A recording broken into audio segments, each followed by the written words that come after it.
새벽 4시 반 알람이 울렸습니다. 지우는 눈을 비비며 일어났습니다. 작은 단칸방 안은 아직 어두웠습니다. 부엌이라고 하기엔 너무 좁은 공간에서 지우는 찬물로 세수를 했습니다. 거울 속 얼굴은 피곤해 보였지만 그는 익숙한 듯 고개를 저었습니다. 옆방에서는 엄마의 기침 소리가 들려왔습니다. 지우는 살며시 방문을 열고 안을 들여다봤습니다.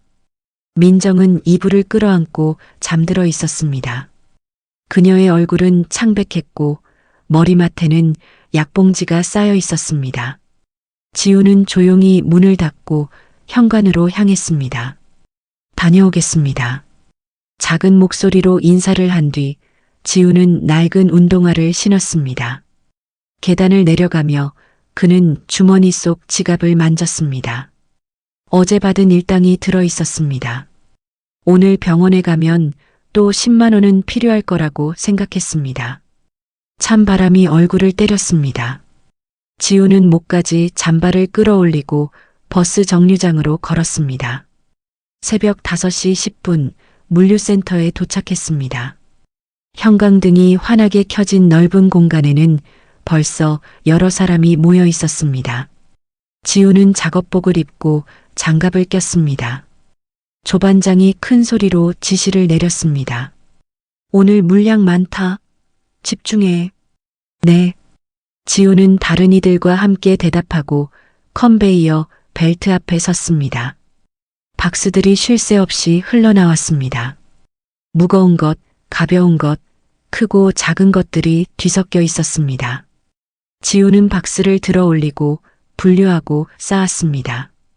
땀이 이마에 맺혔지만 손은 멈추지 않았습니다. 이 일을 한 지 벌써 1년이 넘었습니다. 처음엔 허리가 아파서 잠을 못 잤지만 이제는 익숙해졌습니다. 지우야, 오늘도 칼퇴냐?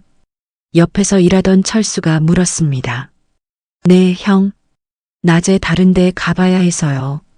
너 진짜 쉬는 날 없구나. 몸 상하겠다. 괜찮아요. 지우는 웃으며 대답했습니다. 하지만 속으로는 알고 있었습니다. 괜찮지 않다는 것을요. 무릎이 욱신거렸고 어깨는 늘 뻐근했습니다. 그래도 멈출 수 없었습니다. 엄마의 병원비, 월세, 생활비, 계산기를 두드리면 늘 마이너스였습니다. 오전 6시 첫 타임이 끝났습니다. 지우는 밖으로 나와 담배를 피우는 사람들 옆을 지나쳤습니다. 그는 담배를 피우지 않았습니다. 돈이 아까웠습니다. 대신 자판기에서 1,000원짜리 캔커피를 뽑았습니다. 달고 뜨거운 액체가 목을 타고 내려갔습니다. 그때였습니다. 주차장 구석에서 누군가 쓰러져 있는 것이 보였습니다. 어두운 곳이라 사람들이 지나치기 쉬운 자리였습니다. 지우는 커피를 손에 든 채 다가갔습니다. 노인이었습니다. 흰 머리에 평범한 점퍼를 입고 있었습니다. 얼굴은 창백했고 숨소리가 가빴습니다. 할아버지, 괜찮으세요? 지우는 무릎을 꿇고 노인을 흔들었습니다. 반응이 없었습니다. 그는 주머니에서 핸드폰을 꺼내 119를 눌렀습니다. 전화를 걸면서도 노인의 맥박을 확인했습니다. 약하지만 뛰고 있었습니다. 여보세요. 구급차 보내주세요. 사람이 쓰러졌어요. 주소를 알려주고 지우는 노인을 옆으로 눕혔습니다. 고등학교 때 배운 응급처치가 어렴풋이 기억났습니다. 기도를 확보하고 호흡을 확인했습니다. 숨은 쉬고 있었지만 매우 불규칙했습니다. 지우는 자신의 잠바를 벗어 노인에게 덮어주었습니다. 찬바람이 몸을 파고들었지만 신경 쓰지 않았습니다. 금방 올 거예요. 조금만 버티세요. 지우는 노인의 손을 잡았습니다. 차가웠습니다. 멀리서 사이렌 소리가 들려왔습니다. 구급차가 도착했고 응급구조사들이 노인을 들것에 옮겼습니다. 보호자세요? 아니요, 그냥 발견했어요. 같이 가실 거예요? 지우는 잠시 망설였습니다. 출근 시간이었습니다. 지각하면 일당에서 깎일 것입니다. 하지만 노인은 혼자였습니다. 그는 고개를 끄덕였습니다. 네, 갈게요. 구급차에 올라타며 지우는 조반장에게 전화를 걸었습니다. 반장님, 죄송합니다. 사람이 쓰러져서 병원 좀 다녀올게요. 뭐야? 그럼 오늘 일당은? 알고 있어요. 전화를 끊었습니다. 지우는 창밖을 바라봤습니다. 해가 떠오르고 있었습니다. 오늘 하루 일당은 날아갔지만 그는 후회하지 않았습니다. 병원 응급실은 분주했습니다. 의사와 간호사들이 노인을 침대로 옮기고 각종 검사를 시작했습니다. 지우는 대기실 구석 의자에 앉아 있었습니다. 형광등 불빛이 너무 밝았습니다. 그는 피곤한 눈을 감았다가 다시 떴습니다. 시계를 보니 7시가 넘었습니다. 엄마가 깨어날 시간이었습니다. 지우는 핸드폰으로 문자를 보냈습니다. 엄마, 일 끝나고 병원 갈게요. 약 잘 챙겨 드세요. 답장은 금방 왔습니다. 알았어. 밥은 먹고 다녀. 지우는 작게 웃었습니다. 엄마는 늘 자신보다 아들 걱정부터 했습니다. 주머니를 뒤져보니 1,000원짜리 지폐 2장이 전부였습니다. 아침은 걸을 수밖에 없었습니다. 보호자분? 간호사가 다가왔습니다. 지우는 벌떡 일어났습니다.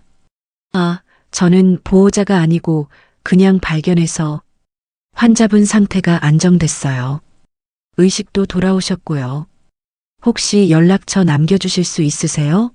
환자분이 감사 인사를 하고 싶다고 하셔서요. 아, 네. 지우는 간호사가 건넨 종이에 이름과 전화번호를 적었습니다. 그리고 병실 번호를 확인한 뒤 조용히 복도를 걸었습니다. 문 앞에서 잠시 망설이다가 노크를 했습니다. 들어오세요. 목소리는 생각보다 단단했습니다. 지우가 문을 열자 침대에 누운 노인이 고개를 돌렸습니다. 아까보다 안색이 많이 좋아져 있었습니다. 노인의 눈은 깊었고 어딘가 익숙한 느낌이 들었습니다. 할아버지, 괜찮으세요? 자네가 날 살려줬다고 들었네. 아니에요. 그냥 당연한 일을 했을 뿐이에요. 노인은 지우를 한참 바라봤습니다. 지우는 왠지 모를 불편함을 느꼈습니다. 그 시선이 너무 진지했기 때문입니다. 이름이 뭔가? 한지우입니다. 한지우. 노인은 그 이름을 되뇌었습니다. 마치 어디선가 들어본 듯한 표정이었습니다. 하지만 곧 고개를 저으며 말을 이었습니다. 고맙네. 자네가 아니었으면 큰일 날 뻔했어. 천만에요. 그럼 저는 이만. 잠깐. 노인이 손을 들어 지우를 멈춰 세웠습니다. 그는 침대 옆 서랍을 열더니 무언가를 꺼냈습니다. 낡은 가죽 지갑이었습니다. 노인은 그 안에서 명함을 한 장 꺼내 지우에게 건넸습니다. 필요한 게 있으면 언제든 연락하게. 지우는 명함을 받아들었습니다. 하얀 바탕에 검은 글씨로 이름과 전화번호만 적혀 있었습니다. 회사명도 직함도 없었습니다. 그저 한만석이라는 이름만 있었습니다. 감사하지만 괜찮습니다. 저는 정말 아무것도 바라는 게 없어요. 알고 있네. 그래서 더 고맙지. 노인은 희미하게 웃었습니다. 지우는 명함을 주머니에 넣고 허리를 숙여 인사했습니다. 쾌차하세요. 병원을 나서자 아침 햇살이 눈부셨습니다. 지우는 버스 정류장으로 걸어가며 핸드폰을 확인했습니다. 물류센터에서 온 문자가 있었습니다. 오늘 결근 처리. 다음부터 조심해. 지우는 한숨을 쉬었습니다. 하루 일당 10만 원이 날아갔습니다. 그래도 어쩔 수 없었습니다. 그는 다음 알바 시간을 확인했습니다. 오후 2시 공장 단기 작업이 있었습니다. 집에 가서 잠깐 쉬었다가 가야 했습니다. 버스에 올라 창가에 앉았습니다. 지우는 주머니에서 명함을 꺼내 다시 봤습니다. 한만석. 흔한 이름이었습니다. 그는 명함을 다시 주머니에 넣고 눈을 감았습니다. 피곤이 몰려왔습니다. 집에 도착하니 엄마는 부엌에서 라면을 끓이고 있었습니다. 왔니? 밥 먹어. 엄마는요? 나는 아까 먹었어. 지우는 엄마가 거짓말하는 걸 알았습니다. 냄비에는 라면 하나만 끓고 있었습니다. 그는 아무 말 없이 상에 앉았습니다. 민정이 라면을 그릇에 덜어주었습니다. 오늘 일 어땠어? 그냥 좀 일찍 끝났어요. 지우는 결근 이야기를 하지 않았습니다. 엄마가 걱정할 것이기 때문입니다. 그는 라면을 후루룩 먹으며 시계를 봤습니다. 1시간 정도 눈을 붙이고 나가야 했습니다. 엄마, 오늘 병원 가실 거죠? 응. 오후에 갈게. 약간 여기 있어요. 지우는 주머니에서 접힌 지폐를 꺼내 식탁에 놓았습니다. 민정은 그 돈을 보며 입술을 깨물었습니다.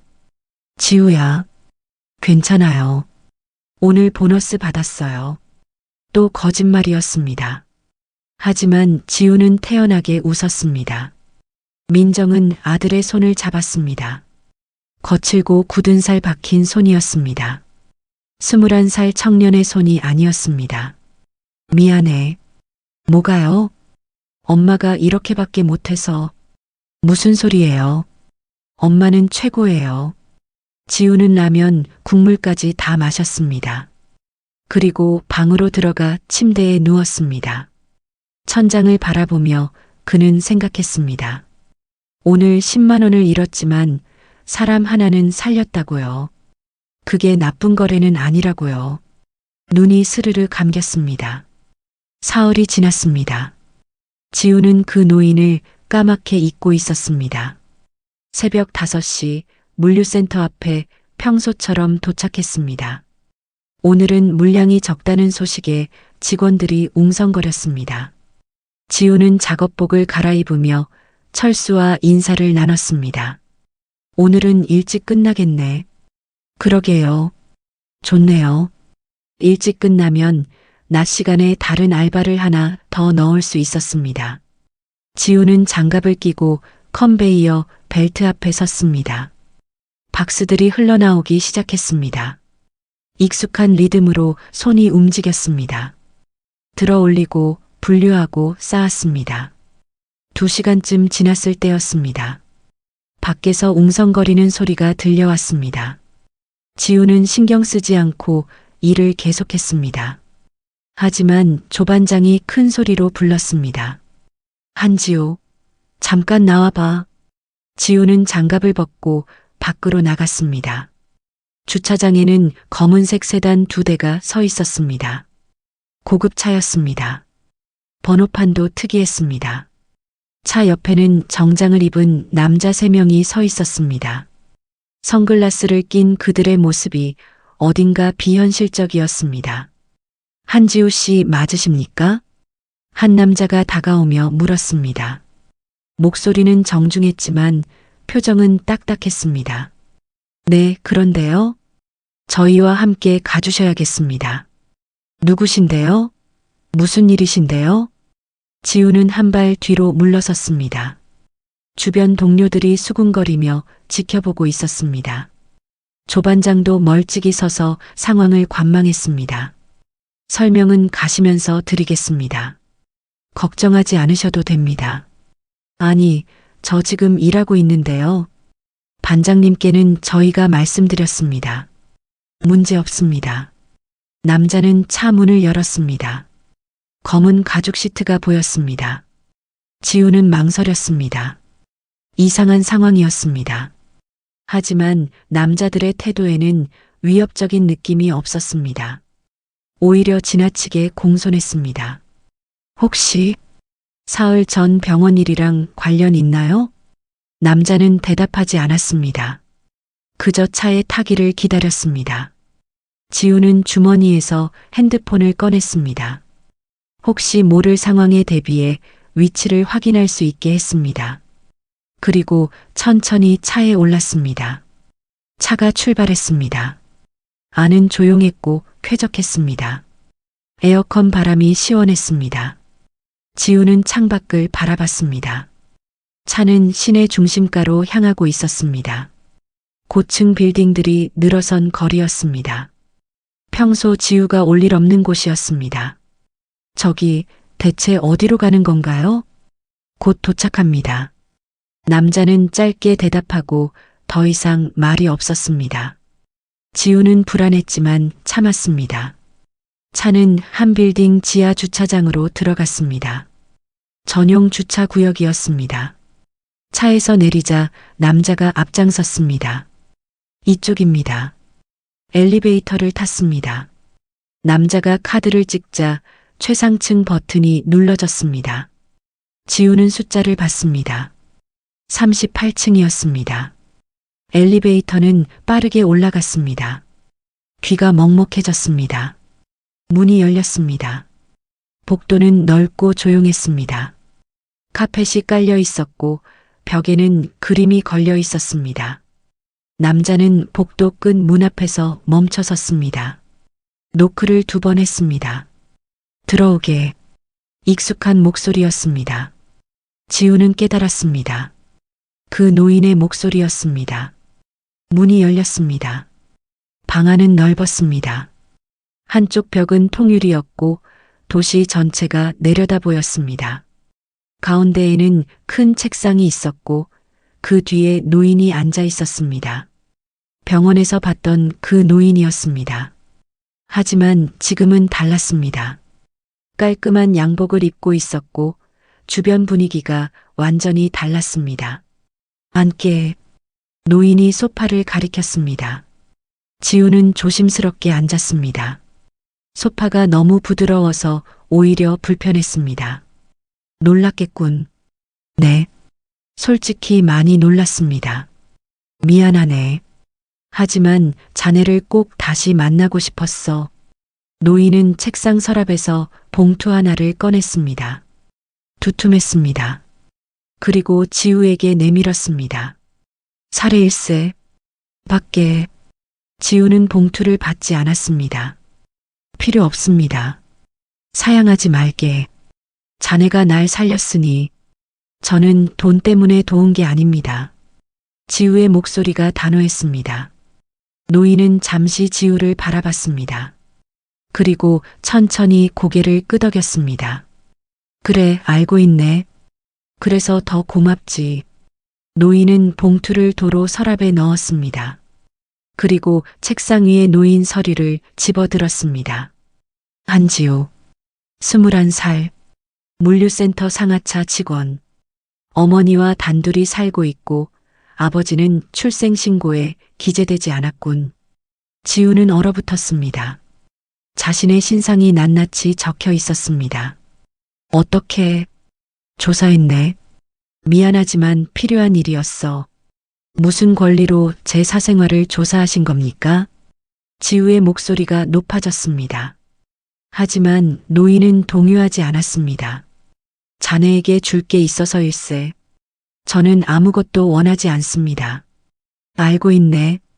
하지만 이건 자네가 받아야 할 것이야. 노인은 일어났습니다. 창가로 걸어가 도시를 내려다봤습니다. 자네는 좋은 청년이야. 가난하지만 정직하고 힘들지만 남을 돕지. 그런 사람이 많지 않아. 그게 칭찬인지 모르겠네요.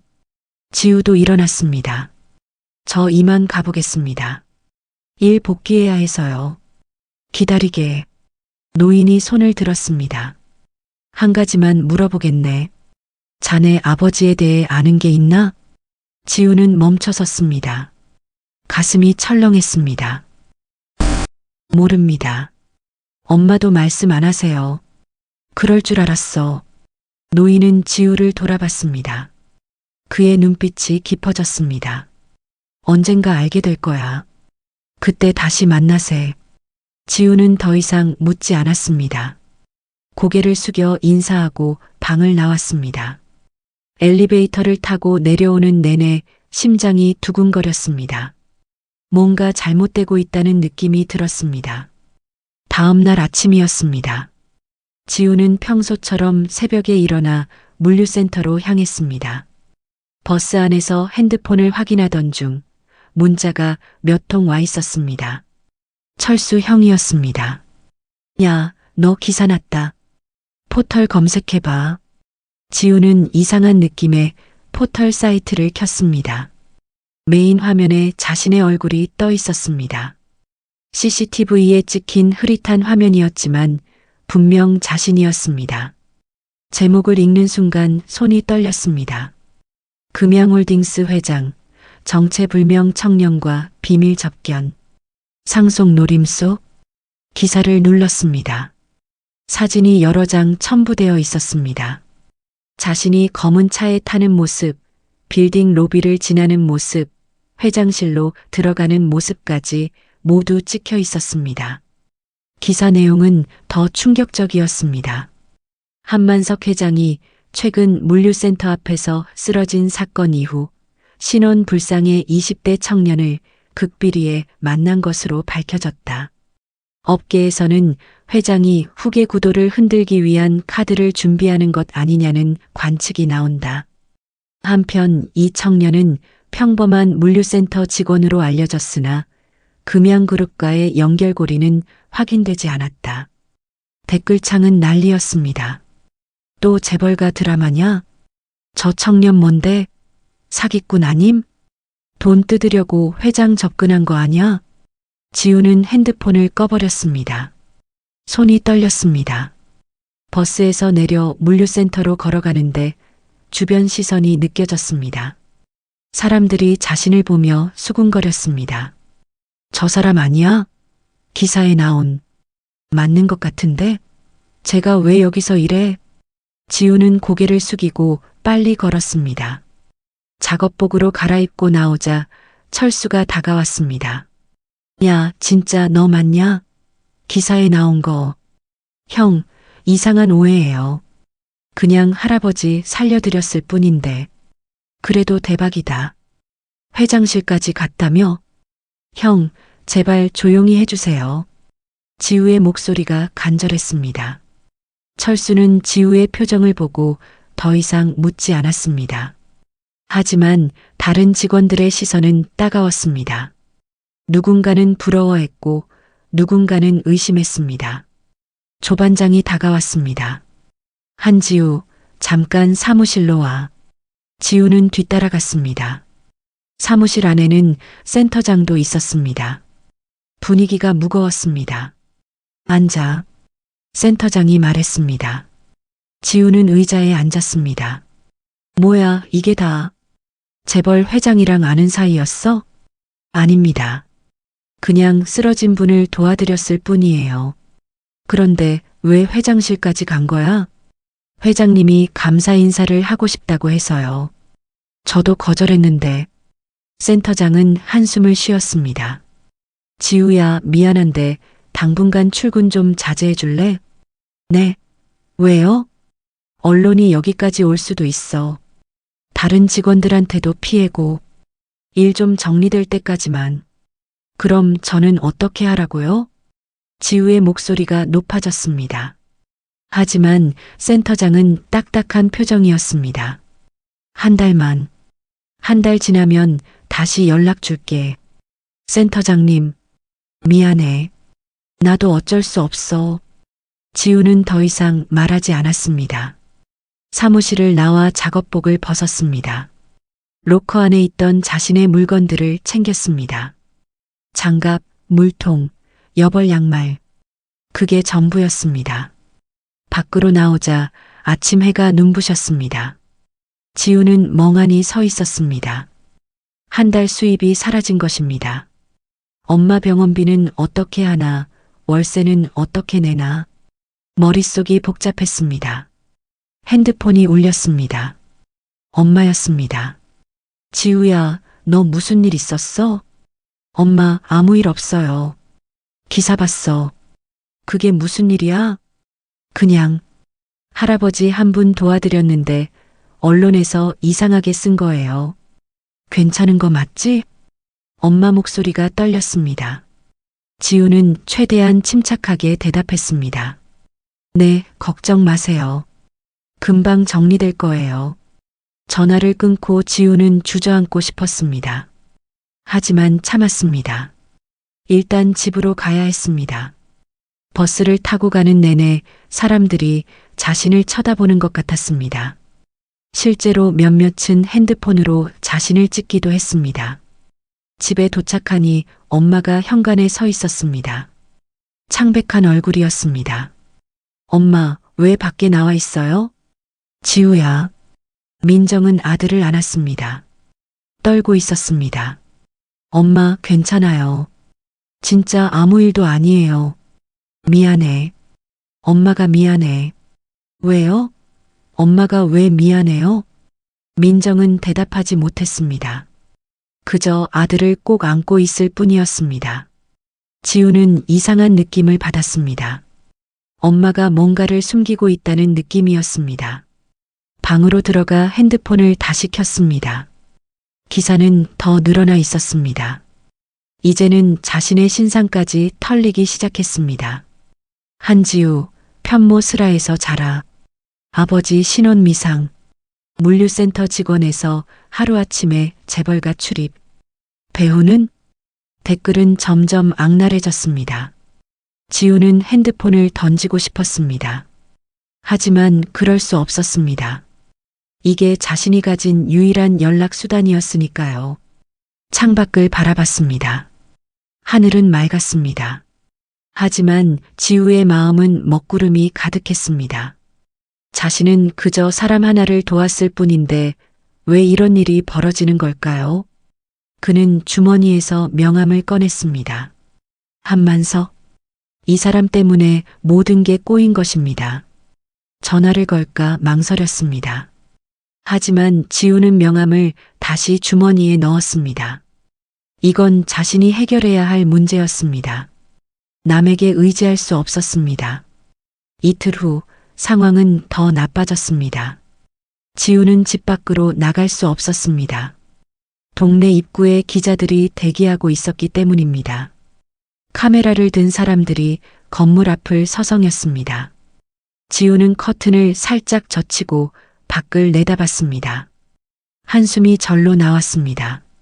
엄마는 병원 가는 것도 미뤘습니다. 밖에 나가면 기자들이 달려들 게 뻔했기 때문입니다. 지우는 엄마의 창백한 얼굴을 볼 때마다 가슴이 아팠습니다. 약은 떨어져 가고 있었습니다. 엄마, 제가 약국 다녀올게요. 안 돼. 너 나가면 또 사진 찍혀. 괜찮아요. 모자 쓰고 갈게요. 지우는 모자를 눌러 쓰고 마스크를 했습니다. 조심스럽게 현관문을 열고 계단을 내려갔습니다. 다행히 뒷문 쪽에는 기자가 없었습니다. 골목을 빠져나가 약국으로 향했습니다. 약을 사서 돌아오는 길이었습니다. 갑자기 검은 차 한 대가 옆에 멈춰 섰습니다. 지우는 걸음을 멈췄습니다. 창문이 내려가더니 익숙한 얼굴이 보였습니다. 그날 자신을 데려갔던 정장 남자였습니다. 한지우 씨, 타십시오. 싫습니다. 지우는 고개를 돌렸습니다. 하지만 남자가 차에서 내렸습니다. 회장님께서 급히 찾으십니다. 저는 회장님 만날 일 없어요. 회장님이 쓰러지셨습니다. 지우는 발걸음을 멈췄습니다. 남자의 표정이 진지했습니다. 거짓말 아니십니까? 병원입니다. 지금 중환자실에 계십니다. 마지막으로 한지우 씨를 찾으셨습니다. 지우는 망설였습니다. 하지만 결국 차에 올랐습니다. 또다시 자신을 도와준 사람을 외면할 수는 없었습니다. 차는 시내 대학병원으로 향했습니다. 지하 주차장으로 들어가 특별 엘리베이터를 탔습니다. 중환자실 층에 도착하자 분위기가 달랐습니다. 경호원들이 복도 곳곳에 서 있었습니다. 정장을 입은 사람들이 긴장한 표정으로 대기하고 있었습니다. 간호사가 지우를 안내했습니다. 중환자실 특실이었습니다. 문을 열고 들어가자 각종 의료 장비가 보였습니다. 침대에 한만석이 누워 있었습니다. 산소 마스크를 쓰고 있었고 눈을 감고 있었습니다. 할아버지. 지우가 조심스럽게 다가가자 한만석이 눈을 떴습니다. 희미하게 웃었습니다. 왔구나. 무슨 일이세요? 괜찮으세요? 늙은이가 무리를 했지. 한만석은 산소 마스크를 벗으려 했습니다. 지우가 급히 말렸습니다. 안 돼요. 그대로 계세요. 괜찮아. 할 말이 있어서. 한만석은 간호사에게 눈짓했습니다. 간호사가 나가며 문을 닫았습니다. 방 안에는 둘만 남았습니다. 미안하네. 자네를 곤란하게 만들었어. 제 걱정은 하지 마세요.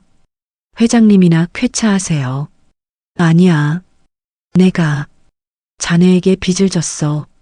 한만석은 천천히 손을 들어 침대 옆 서랍을 가리켰습니다. 저기 일기장이 있네. 꺼내줄 수 있나? 지우는 서랍을 열었습니다. 낡은 가죽 노트가 들어 있었습니다. 그걸 꺼내 한만석에게 건넸습니다.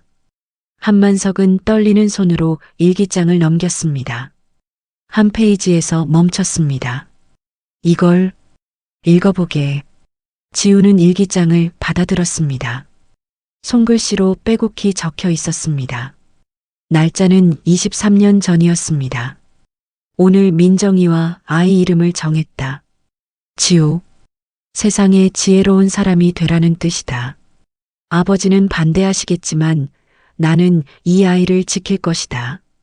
민정과 지우, 그들이 내 가족이다. 지우의 손이 떨렸습니다. 일기장이 바닥에 떨어졌습니다. 이게 무슨... 그게 내 아들이 쓴 일기야. 한만석의 목소리가 갈라졌습니다. 내 아들 준혁이가 자네 아버지일세. 지우는 뒤로 물러섰습니다. 머릿속이 하얘졌습니다. 거짓말. 이건 거짓말이죠? 아니야. 나도 최근에야 알았네. 준혁이가 죽고 23년 만에 그 일기장을 찾았어. 그리고 자네 이름이 거기 있었지. 아니에요. 제 아빠는, 엄마는 제게 아무 말도 안 했어요. 지우의 목소리가 떨렸습니다. 한만석은 눈물을 흘렸습니다. 미안하네. 내가 민정 씨를 내쫓았어. 준혁이가 죽고 나서 나는 그녀를 인정하지 않았지. 재벌가의 체면이라는 게 더 중요했으니까. 그럼 엄마는 도망쳤을 거야. 자네를 지키기 위해. 지우는 주저앉았습니다. 다리에 힘이 풀렸습니다. 모든 게 이해되기 시작했습니다. 엄마가 아버지 얘기를 피했던 이유, 출생신고에 아버지 이름이 없던 이유, 그리고 기사를 봤을 때 엄마가 떨었던 이유. 할아버지. 응, 그래. 나는 자네 할아버지야. 한만석이 손을 뻗었습니다. 지우는 그 손을 잡았습니다. 차가웠습니다. 미안하다. 23년 동안 자네를 찾지 못해서. 왜 이제야 말씀하시는 거예요? 내가 죽기 전에 자네에게 진실을 알려야 한다고 생각했어. 그리고 자네에게 돌려줘야 할 게 있어. 저는 아무것도 원하지 않아요. 알아. 하지만 이건 자네가 받아야 할 거야. 준혁이의 몫이니까. 한만석은 다시 기침을 했습니다. 심장 박동 소리가 불규칙해졌습니다. 지우는 급히 간호사를 불렀습니다. 의료진이 달려왔습니다. 나가보세요. 간호사가 지우를 밀어냈습니다. 지우는 복도로 나왔습니다. 멍하니 서 있었습니다. 머릿속이 복잡했습니다. 자신이 재벌가의 손자라니 믿기지 않았습니다. 그리고 두려웠습니다. 이 진실이 알려지면 어떻게 될까? 엄마는 어떻게 될까? 복도 끝에서 누군가 다가왔습니다. 정장을 입은 중년 남자였습니다. 차갑고 날카로운 인상이었습니다. 그는 지우를 위아래로 훑어봤습니다. 당신이 한지우? 네. 나는 한세진. 금양홀딩스 부회장이야. 세진은 비웃듯 웃었습니다. 회장님 손자라며? 웃기는 일이군. 저는 닥쳐. 내가 할 말만 들어. 당신이 누구든 어떤 증거를 갖고 있든 상관없어. 이 회사에 발붙일 생각은 접는 게 좋을 거야. 세진은 지우의 어깨를 툭 쳤습니다. 그리고 중환자실 안으로 들어갔습니다. 지우는 그 자리에 서 있었습니다. 주먹을 꽉 쥐었습니다. 이제 진짜 싸움이 시작되는 것 같았습니다. 집으로 돌아오는 길은 멀게만 느껴졌습니다. 지우는 버스 창가에 머리를 기댄 채 멍하니 있었습니다. 한만석의 말이 귓가에 맴돌았습니다. 내 아들 준혁이가 자네 아버지일세. 믿고 싶지 않았지만 일기장의 글씨는 너무나 생생했습니다. 자신의 이름이 거기 적혀 있었습니다. 집 앞 골목에 도착했습니다. 다행히 기자들은 대부분 철수한 상태였습니다. 지우는 계단을 올라 현관문을 열었습니다. 집 안은 조용했습니다. 거실 불이 켜져 있었습니다. 엄마. 대답이 없었습니다. 지우는 엄마 방문을 노크했습니다. 엄마 계세요? 들어와. 목소리가 작았습니다. 지우는 문을 열고 들어갔습니다. 민정은 침대에 앉아 있었습니다. 손에 낡은 사진첩을 들고 있었습니다. 얼굴에 눈물 자국이 있었습니다. 엄마 우세요? 민정은 고개를 들었습니다. 눈이 빨갛게 부어 있었습니다. 지우야. 앉아. 지우는 침대 옆에 앉았습니다. 민정은 사진첩을 넘겼습니다. 한 장의 사진에서 멈췄습니다. 젊은 남자와 여자가 웃고 있었습니다. 여자는 젊은 시절의 엄마였습니다. 남자는 처음 보는 얼굴이었습니다. 하지만 왠지 익숙했습니다. 이 사람이 내 아빠야. 지우는 사진을 들여다봤습니다. 남자는 밝게 웃고 있었습니다. 엄마의 어깨에 팔을 두르고 있었습니다. 행복해 보였습니다. 엄마, 오늘 회장님을 만났어요. 민정의 몸이 굳었습니다. 그분이 말씀하셨어요. 제가 그분 손자라고. 민정은 눈물을 흘렸습니다. 소리 없이 울었습니다. 지우는 엄마의 손을 잡았습니다. 엄마, 진짜예요? 제 아빠가 재벌가 사람이었어요? 민정은 고개를 끄덕였습니다. 한참을 울다가 입을 열었습니다. 미안해. 엄마가 평생 숨기고 살았어. 왜요? 왜 말씀 안 하신 거예요? 민정은 사진첩을 덮었습니다. 천천히 이야기를 시작했습니다. 엄마는 그때 24살이었어. 작은 카페에서 아르바이트를 하고 있었지. 그때 내 아빠를 만났어. 민정의 목소리가 떨렸습니다. 준혁이는 착한 사람이었어. 재벌집 아들이지만 교만하지 않았어. 처음엔 신분을 숨기고 다가왔지. 나중에 알았어. 그 사람이 금양그룹 부회장 아들이라는 걸. 그래서요? 엄마는 놀랐어. 하지만 준혁이는 괜찮다고 자기가 지켜주겠다고 했어. 우리는 사랑했어. 민정은 잠시 말을 멈췄습니다. 숨을 고르고 다시 말했습니다. 그런데 준혁이 집안에서 알게 됐어. 엄마랑 준혁이가 만나는 걸. 회장님이 직접 엄마를 불렀어. 그리고 말했지. 헤어지라고. 돈을 줄 테니 사라지라고. 그래서 엄마는 거절했어. 엄마는 돈이 필요한 게 아니었거든. 준혁이를 사랑했으니까. 준혁이도 싸웠어. 아버지한테, 가족한테. 우리는 결혼하겠다고 했어. 민정의 눈물이 뺨을 타고 흘렀습니다. 그런데 그 사고가 났어. 사고요? 준혁이가 교통사고로 죽었어. 28살이었어. 엄마는 그때 임신 석 달이었어. 너를 베고 있었지. 지우는 숨이 막혔습니다. 민정은 계속 말했습니다.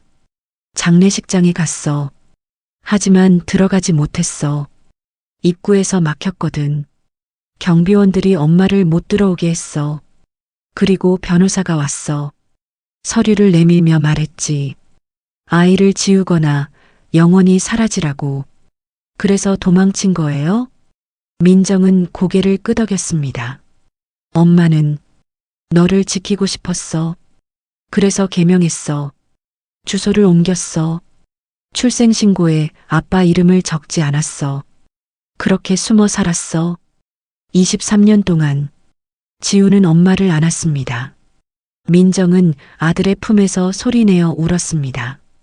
오랫동안 참았던 울음이었습니다. 미안해. 지우야. 엄마가 너를 가난하게 키웠어. 내가 재벌집 손자인데 엄마 때문에 이렇게. 아니에요, 엄마. 지우의 목소리도 떨렸습니다. 엄마는 잘못한 게 없어요. 엄마는 날 지키려고 하신 거잖아요. 하지만 엄마, 저는 행복했어요. 가난했지만 엄마가 있었으니까. 그걸로 충분했어요. 민정은 아들의 얼굴을 쓰다듬었습니다. 거친 손이었지만 따뜻했습니다. 이제 어떻게 하려고? 지우는 잠시 생각했습니다. 한만석의 얼굴, 한세진의 차가운 눈빛, 그리고 쏟아지는 기사들이 떠올랐습니다. 모르겠어요. 하지만 도망치고 싶지는 않아요. 지우야, 위험해. 재벌가는 무서운 곳이야. 엄마가 봤어. 그 사람들이 어떻게 하는지. 알아요. 하지만 엄마, 저는 이제 알아버렸어요. 제가 누군지. 그리고 할아버지가 저를 찾고 있다는 걸. 지우는 일어섰습니다. 창문으로 다가가 밖을 내다봤습니다. 어둠이 내리고 있었습니다. 가로등 불빛이 하나씩 켜졌습니다. 엄마는 23년 동안 숨어 사셨잖아요. 이제는 당당하게 사셔도 되지 않을까요? 민정은 아들의 뒷모습을 바라봤습니다. 어느새 이렇게 컸구나 싶었습니다. 더 이상 자신이 지켜줘야 할 아이가 아니었습니다. 이제는 스스로 서려는 청년이었습니다. 무서워. 엄마는 너를 잃을까봐 무서워. 지우는 엄마에게 돌아왔습니다. 무릎을 꿇고 엄마 손을 잡았습니다. 엄마, 저 안 잃어버려요. 제가 엄마를 지킬게요. 이번엔 제가. 민정은 또 눈물을 흘렸습니다. 하지만 이번엔 슬픔만은 아니었습니다. 뭔가 무거운 짐을 내려놓은 느낌이었습니다. 23년 동안 짊어진 비밀의 무게가 조금 가벼워진 것 같았습니다. 알았어. 엄마도. 이젠 도망치지 않을게. 지우는 엄마를 다시 안았습니다. 둘은 한참을 그렇게 있었습니다. 밖에서는 바람 소리가 들렸습니다. 차가운 바람이었지만 방 안은 따뜻했습니다. 그날 밤 지우는 잠들지 못했습니다. 천장을 바라보며 생각했습니다. 이제 무엇을 해야 할까? 어떻게 싸워야 할까? 답은 나오지 않았지만 한 가지는 확실했습니다. 더 이상 물러서지 않겠다는 것. 엄마를 위해서라도.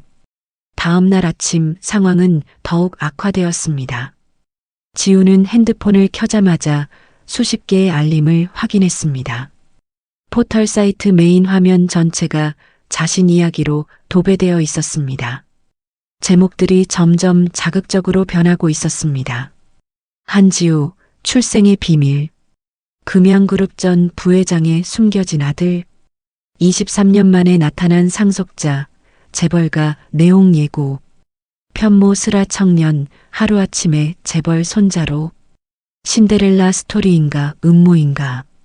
기사를 열어보니 더 충격적이었습니다. 누군가 자신과 엄마의 과거를 샅샅이 파헤친 것입니다. 엄마의 옛 이름, 아버지와의 관계, 심지어 개명 기록까지 전부 공개되어 있었습니다. 댓글창은 아수라장이었습니다. 역시 돈 노리고 접근한 거 맞네. 어머니가 계획적으로 임신한 거 아님? DNA 검사부터 해야 함. 사기꾼 냄새 진하게 남. 하지만 반대 의견도 있었습니다. 애가 뭘 잘못했다고 이렇게 몰아가냐? 재벌가가 먼저 버린 거잖아. 23년 동안 가난하게 산 게 증거 아니냐? 지우는 핸드폰을 던지고 싶었습니다. 하지만 참았습니다. 거실로 나가니 엄마가 TV를 보고 있었습니다. 뉴스에서 자신들 이야기가 나오고 있었습니다.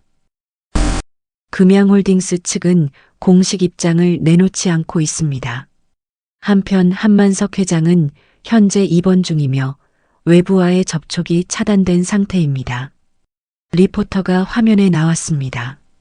지훈의 집 앞이었습니다. 이곳이 한지우 씨가 어머니와 함께 살고 있는 주택입니다. 월세 30만 원의 단칸방으로 알려졌는데요. 민정이 TV를 껐습니다. 손이 떨리고 있었습니다. 엄마, 괜찮아. 엄마는 괜찮아. 하지만 괜찮지 않았습니다. 민정의 얼굴은 창백했고 숨소리가 거칠었습니다. 지우는 엄마 옆에 앉았습니다. 엄마, 병원 가야 해요. 지금은 안 돼. 밖에 기자들이. 그때 초인종이 울렸습니다. 지우는 조심스럽게 문구멍으로 밖을 내다봤습니다. 낯선 남자가 서 있었습니다. 정장을 입고 서류 가방을 들고 있었습니다. 누구세요? 한지우 씨 댁 맞습니까? 법무법인 정담에서 나왔습니다. 지우는 문을 열지 않았습니다. 무슨 일이세요? 서류 전달하러 왔습니다. 문 좀 열어주시겠습니까? 지우는 체인을 건 채 문을 조금만 열었습니다. 남자가 봉투를 내밀었습니다. 금양홀딩스 법무팀에서 보낸 겁니다.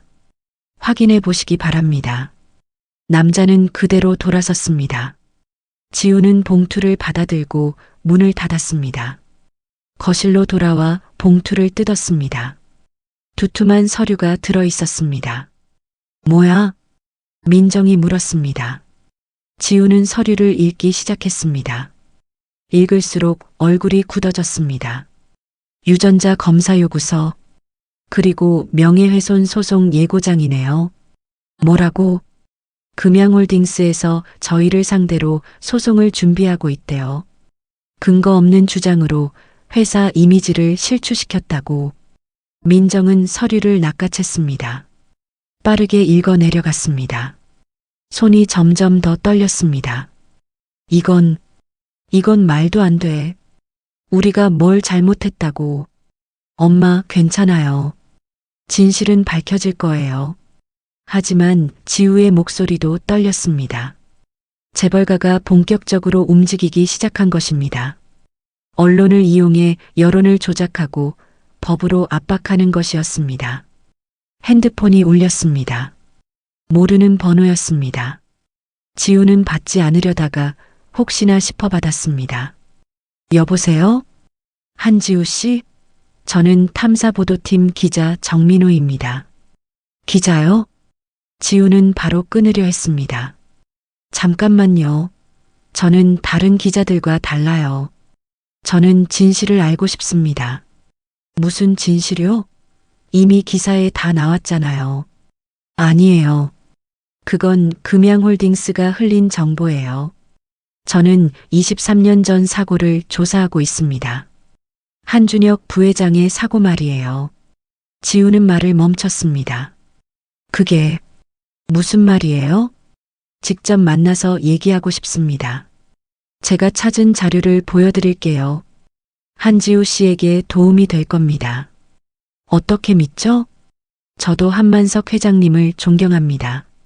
하지만 금양그룹 안에는 썩은 부분이 있어요. 그걸 밝히고 싶습니다. 지우는 망설였습니다.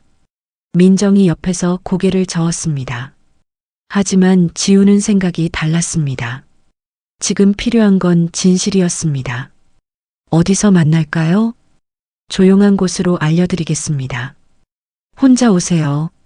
그리고 조심하세요. 따라오는 사람이 있는지 확인하고요. 전화가 끊겼습니다. 곧 문자가 왔습니다.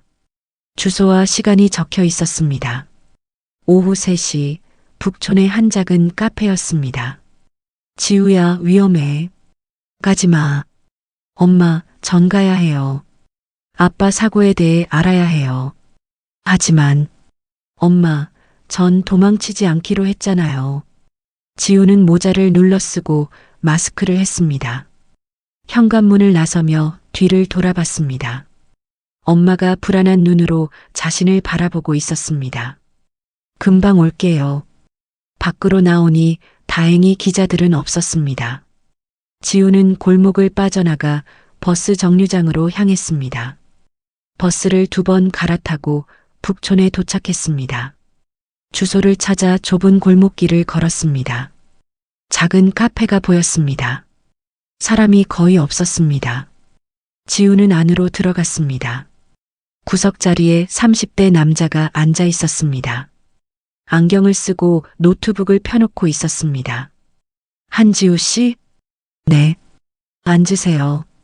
지우는 맞은편에 앉았습니다. 기자는 주변을 살피고 목소리를 낮췄습니다. 따라온 사람은 없죠? 네. 좋습니다. 시간이 없으니 바로 보여드릴게요. 기자는 노트북을 돌렸습니다. 화면에는 오래된 신문 기사가 떠 있었습니다. 23년 전 기사였습니다. 금양그룹 한준혁 부회장 교통사고로 사망. 지우는 숨을 죽이고 기사를 읽었습니다. 기자가 말했습니다. 당시 경찰은 단순 사고로 결론 내렸어요. 하지만 이상한 점이 많습니다. 사고 현장 조사가 부실했고 목격자 진술도 제대로 확보되지 않았어요. 그리고 이걸 보세요. 기자가 또 다른 파일을 열었습니다. 당시 사고 현장 사진이었습니다. 브레이크 자국이 없어요. 급제동을 한 흔적이 없다는 뜻입니다. 지우의 심장이 빠르게 뛰었습니다. 혹시 아버지가 살해당했을 가능성이 있습니다. 기자의 목소리는 조용했지만 확신에 차 있었습니다. 지우는 카페 의자에 그대로 굳어버렸습니다. 살해라는 단어가 머릿속을 맴돌았습니다. 기자는 계속해서 자료를 넘겼습니다. 더 있습니다. 사고 전날 밤 한준혁 부회장이 누군가와 심하게 다툰 정황이 있어요. 누구랑요? 확실하지 않습니다. 하지만 당시 회사 내부에서 큰 분쟁이 있었어요. 비자금 조성 문제였습니다. 기자가 또 다른 파일을 열었습니다. 회계장부로 보이는 문서들이었습니다. 한준혁 부회장은 회사 내 비리를 알고 있었어요. 그리고 그걸 고발하려 했던 것 같습니다. 증거는요? 직접적인 증거는 없습니다. 23년 전 일이니까요. 하지만 기자는 잠시 망설이다 말했습니다. 혹시 부회장님의 유품 중에 뭔가 남아있지 않나요? 일기장, 녹음 파일, USB 같은 거요. 지우는 할아버지가 보여준 일기장을 떠올렸습니다. 그리고 엄마가 간직하고 있던 상자도 생각났습니다. 집에 뭔가 있을지도 모르겠네요. 확인해 보세요. 그게 열쇠가 될 수 있습니다. 기자는 명함을 건넸습니다. 뭔가 발견하시면 연락 주세요. 제가 도울 수 있는 게 있으면 돕겠습니다. 왜요? 왜 저를 도우려는 거죠? 기자는 잠시 창밖을 바라봤습니다. 저도 아버지를 잃었습니다. 대기업의 부당한 압력으로요. 그래서 이런 일을 파헤치는 기자가 됐습니다. 지우는 명함을 받아 주머니에 넣었습니다. 감사합니다. 조심하세요. 금양그룹은 강력한 조직입니다. 당신을 감시하고 있을 겁니다. 카페를 나와 지우는 다시 버스를 탔습니다. 머릿속이 복잡했습니다. 아버지가 살해당했을 수도 있다는 사실이 믿기지 않았습니다. 하지만 가능성은 있었습니다. 재벌가의 비리를 알고 있던 사람이라면요. 집에 도착했습니다. 엄마는 거실에서 기다리고 있었습니다. 어떻게 됐어? 지우는 엄마 옆에 앉았습니다. 엄마, 아빠 유품 있죠? 응. 왜? 다 보여주세요. 전부 다요. 민정은 잠시 망설이다 방으로 들어갔습니다. 옷장 깊숙한 곳에서 낡은 상자를 꺼냈습니다. 먼지가 쌓여 있었습니다. 23년 동안 한 번도 열지 않은 것 같았습니다. 상자를 거실 탁자에 내려놓았습니다. 지우가 뚜껑을 열었습니다. 안에는 여러 물건이 들어 있었습니다. 사진 몇 장, 편지 봉투, 낡은 시계, 그리고 작은 가죽 파우치. 지우는 편지부터 꺼냈습니다. 봉투가 노랗게 발에 있었습니다.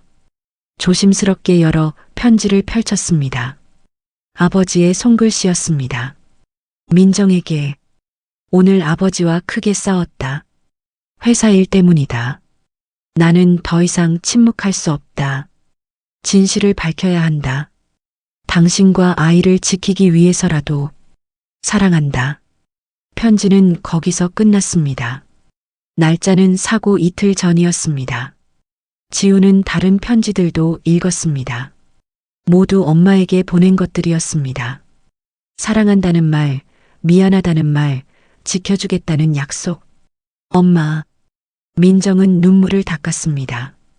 그 사람은 진짜 착한 사람이었어. 잘못된 건 바로잡으려 했고 약속은 지키려 했어. 지우는 가죽 파우치를 집어들었습니다. 지퍼를 열자 작은 녹음기가 나왔습니다. 오래된 카세트 녹음기였습니다. 배터리가 들어 있었습니다. 이게 뭐예요? 모르겠어. 준혁이가 사고 나기 전에 준 거야. 절대 열어보지 말라고 했어. 위험하다고. 지우는 녹음기를 켰습니다. 낡은 기계에서 소리가 나왔습니다. 잡음이 섞여 있었지만 목소리가 들렸습니다. 형님, 이건 아닙니다. 회사 돈을 이렇게 빼돌리면. 젊은 남자의 목소리였습니다. 아버지일 것입니다. 닥쳐. 내가 뭘 안다고. 이 회사를 키운 게 누군데. 굵은 목소리가 대답했습니다. 화가 나 있었습니다. 하지만 이건 범죄예요. 비자금을 조성하고 정치인들에게. 준혁아, 넌 아직 어려. 재벌이 살아남으려면 이런 게 필요해. 전 동의할 수 없습니다. 내일 회계 자료를 검찰에 제출하겠습니다. 뭐? 더 이상 못 보겠어요. 회사가 범죄 집단이 되는 걸.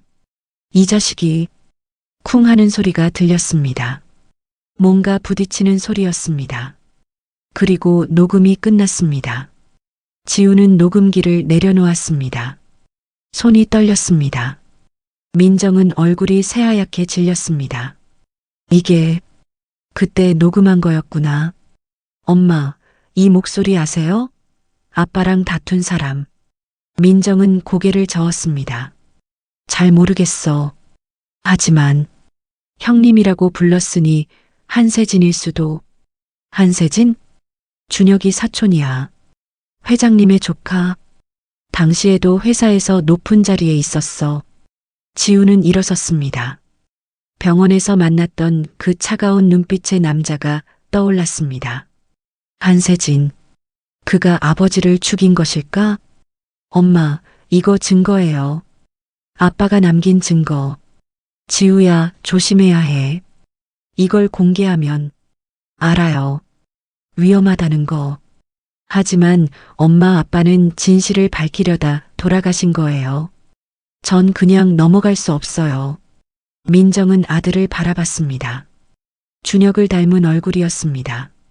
특히 그 단호한 눈빛이요. 내가 정말 그러고 싶다면 엄마는 막지 않을게. 하지만 약속해.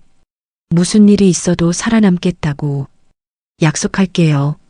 지우는 녹음기를 다시 파우치에 넣었습니다. 그리고 기자가 준 명함을 꺼냈습니다. 전화를 걸었습니다. 3번의 신호 후 연결됐습니다. 정민호 기자님? 저예요, 한지우. 찾았어요. 증거를요. 정말입니까? 네. 녹음 파일이에요. 아버지가 남긴 거예요. 언제 만날 수 있나요? 지금 당장이요. 장소를 알려드리겠습니다. 전화를 끊고 지우는 옷을 갈아입었습니다. 엄마가 손을 잡았습니다. 조심해. 네, 엄마. 지우는 녹음기를 가방에 넣고 집을 나섰습니다. 계단을 내려가며 뒤를 돌아봤습니다. 엄마가 문 앞에 서서 자신을 지켜보고 있었습니다. 지우는 손을 흔들었습니다. 이제 진짜 싸움이 시작되는 것입니다. 아버지가 하지 못한 싸움을요. 그리고 엄마가 23년 동안 피해왔던 싸움을요. 이번엔 자신이 하겠습니다. 밤거리는 조용했습니다. 하지만 지우의 마음은 뜨겁게 타올랐습니다. 기자와의 만남 장소는 신문사 근처 작은 식당이었습니다. 밤 9시가 넘어 사람이 많지 않았습니다. 지우는 구석자리에 앉아 기자를 기다렸습니다. 가방 속 녹음기가 무겁게 느껴졌습니다. 10분쯤 지나 정민호 기자가 들어왔습니다. 주변을 살피며 지우에게 다가왔습니다. 오래 기다리셨습니까? 아니요. 기자는 맞은편에 앉았습니다. 음식을 시키지 않고 바로 본론으로 들어갔습니다. 그래서 뭘 찾으셨습니까? 지우는 가방에서 녹음기를 꺼냈습니다. 조심스럽게 테이블 위에 놓았습니다. 이거예요. 아버지가 사고 전에 녹음한 거예요. 기자의 눈이 빛났습니다. 들어봐도 될까요? 지우는 재생 버튼을 눌렀습니다. 작은 목소리지만 선명하게 들렸습니다. 아버지와 누군가의 대화가 흘러나왔습니다. 비자금, 정치인 매수, 검찰 제출, 모든 단어가 폭탄이었습니다. 녹음이 끝나자 기자는 한참을 침묵했습니다. 그리고 천천히 입을 열었습니다. 이건 엄청난 겁니다. 이걸로 뭘 할 수 있나요? 금양그룹을 흔들 수 있습니다. 23년 전 비리를 입증하는 결정적 증거니까요. 기자는 녹음기를 들여다봤습니다. 하지만 조심해야 합니다. 이걸 공개하는 순간 당신은 그들의 최대적이 됩니다. 이미 적이에요. 지우의 목소리는 단호했습니다. 전 준비됐어요. 이걸 세상에 알리고 싶어요. 좋습니다. 저도 돕겠습니다. 하지만 이 녹음기는 제가 맡아야 합니다. 전문가에게 분석을 의뢰해야 하니까요.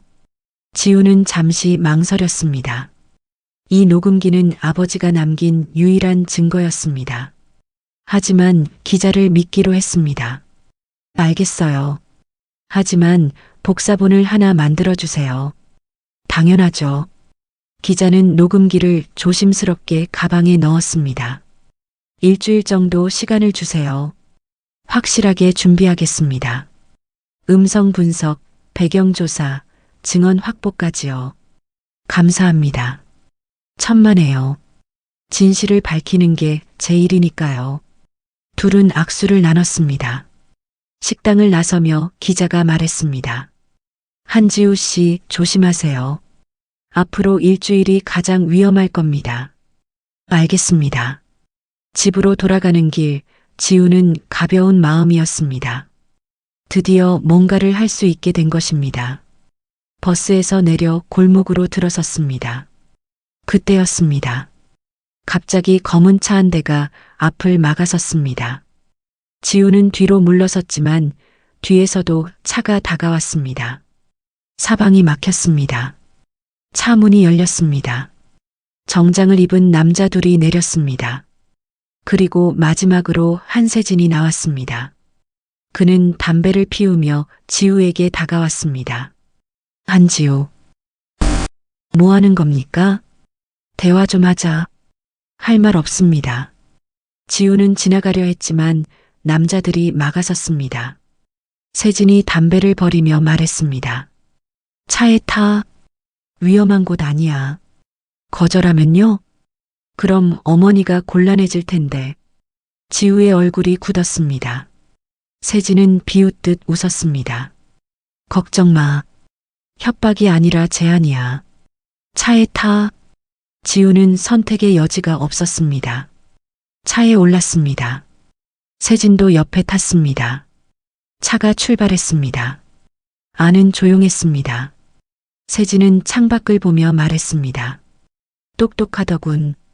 기자를 만나고 다니다니. 지우는 식은땀이 났습니다. 자신을 미행했던 것입니다. 감시하고 있었군요. 당연하지. 넌 위험한 존재니까. 차는 한강변으로 향했습니다. 한적한 곳에 차를 세웠습니다. 세진이 차에서 내렸습니다. 내려. 지우도 내렸습니다. 강바람이 차가웠습니다. 세진은 난간에 기대어 강을 바라봤습니다. 경치 좋지? 무슨 말씀하려는 거죠? 세진은 지우를 돌아봤습니다. 거래하자. 무슨 거래요? 넌 물러나. 금양그룹에 대한 모든 주장을 철회해. 그리고 조용히 살아. 그 대가로요? 돈 100억 줄게. 평생 놀고 먹을 수 있어. 어머니 병원비도 해결되고. 지우는 웃음이 나왔습니다. 돈으로 해결하려고요? 그래. 세상은 그렇게 돌아가. 거절합니다. 세진의 표정이 차갑게 변했습니다. 후회할 거야. 안 해요. 제 아버지는 돈 때문에 진실을 숨기지 않았어요. 전 아버지 아들이니까요. 한준혁 얘기. 세진이 비웃었습니다. 그 순진한 바보 말이야. 결국 죽었잖아. 정인이 진실이니 떠들다가 지우는 주먹을 쥐었습니다. 당신이 죽인 거죠? 세진은 대답하지 않았습니다. 하지만 그 침묵이 답이었습니다. 지우는 다가가려 했지만 뒤에서 남자들이 막았습니다. 증거 없어. 23년 전 일이야. 아무도 모르지. 세진은 지우 옆을 지나쳐 차로 돌아갔습니다. 마지막으로 묻는다. 거래할 거야, 안 할 거야? 안 해요. 그래. 내 선택이야. 세진은 차에 탔습니다. 창문을 내리고 말했습니다. 근데 그 녹음기 말이야. 별로 쓸모없을걸. 음질도 나쁘고 누가 말하는지도 불분명하거든. 지우는 얼어붙었습니다. 세진이 녹음기를 알고 있었습니다. 어떻게? 기자? 정민호? 우리 사람이야. 이미 녹음기는 회수했어. 차가 출발했습니다. 지우는 그 자리에 무너졌습니다. 녹음기를 뺏긴 것입니다. 아버지가 남긴 유일한 증거를요. 강물이 차갑게 흐르고 있었습니다. 지우는 하늘을 올려다봤습니다. 별이 보이지 않았습니다. 구름이 가득했습니다. 핸드폰이 울렸습니다. 엄마였습니다. 지우야, 어디야? 왜 이렇게 늦어? 엄마, 목소리가 떨렸습니다. 민정은 알아차렸습니다. 무슨 일 있었어? 어디야? 한강이요. 금방 갈게요. 전화를 끊고 지우는 터덜터덜 걸었습니다. 모든 게 무너진 것 같았습니다. 증거도 없고 믿을 사람도 없었습니다. 혼자였습니다. 택시를 잡아 타고 집으로 돌아왔습니다. 엄마가 현관에서 기다리고 있었습니다. 지우를 보자 달려와 안았습니다. 무슨 일이야? 왜 이래? 지우는 엄마 품에서 고개를 숙였습니다. 엄마, 제가 실수했어요. 녹음기를 빼앗겼어요. 민정은 아들을 꽉 안았습니다. 괜찮아. 괜찮아. 내가 무사한 게 다행이야. 하지만 괜찮지 않았습니다. 유일한 무기를 잃어버린 것입니다. 이제 어떻게 싸워야 할까요? 지우는 알 수 없었습니다. 사흘이 지났습니다. 지우는 집 밖으로 나가지 않았습니다. 녹음기를 잃은 충격이 컸습니다. 거실 소파에 누워 천장만 바라봤습니다. 엄마는 걱정스러운 눈으로 아들을 지켜봤습니다. 지우야, 밥 좀 먹어. 입맛 없어요. 그래도 엄마, 혼자 있고 싶어요. 민정은 더 이상 말하지 않았습니다. 조용히 방으로 들어갔습니다. 지우는 핸드폰을 집어들었습니다. 뉴스를 확인했습니다. 여전히 자신에 관한 기사가 쏟아지고 있었습니다. 한지우 측 증거 제시 못해, 허위 주장 의혹, 금양홀딩스 법적 대응 예고, 명예훼손 소송 준비. 댓글은 더 악랄해졌습니다. 지우는 핸드폰을 던져버렸습니다. 모든 게 끝난 것 같았습니다. 그때 초인종이 울렸습니다. 지우는 일어나지 않았습니다. 엄마가 문을 열었습니다. 누구세요? 한지우 씨 댁 맞습니까? 낯선 목소리였습니다. 하지만 정중했습니다. 지우는 호기심에 일어나 현관으로 갔습니다. 정장을 입은 나이든 남자가 서 있었습니다. 60대쯤 되어 보였습니다. 그는 공손하게 허리를 숙였습니다. 저는 최태섭이라고 합니다. 한만석 회장님의 비서실장입니다. 지우는 경계했습니다. 무슨 일이세요? 회장님께서 한지우 씨를 급히 찾으십니다. 거절합니다. 더 이상 관련되고 싶지 않아요. 부탁드립니다.